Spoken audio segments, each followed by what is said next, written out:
সামনে সামনে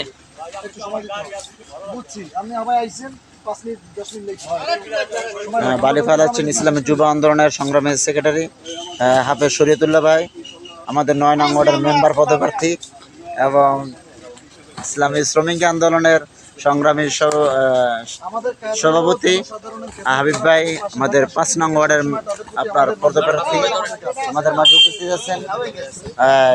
ইসলামী যুব আন্দোলনের সংগ্রামী সহসভাপতি মাসুমুল্লাহ ভাই ৬ নং ওয়ার্ডের আমাদের মাঝে উপস্থিত আছেন। ৩ নং ওয়ার্ডের মেম্বার পদপ্রার্থী আমাদের হাফেজ শামীম ভাই, ইসলামী যুব আন্দোলন বাংলাদেশ যুগ্ম সাধারণ সম্পাদক এবং ছাত্র আন্দোলনের দায়িত্বশীলরাও আছেন। আলহামদুলিল্লাহ।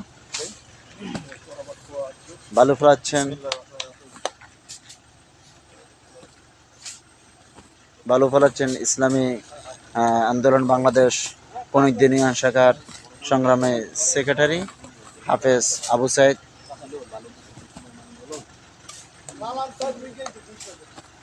দেশ ও জাতির কল্যাণে ইসলামী আন্দোলন বাংলাদেশ সবসময় কাজ করে যাচ্ছে। এই কাজটা হচ্ছে আমাদের সাবেক চেয়ারম্যান প্রার্থী ছিল হিরণ চেয়ারম্যানের বাড়ির পাশেই আমাদের এই রাস্তার সংস্কারের কাজটা হতেছে। সকলের কাছে দোয়া চাই, ইসলামী আন্দোলন বাংলাদেশের সমর্থন চাই। আসসালামু আলাইকুম।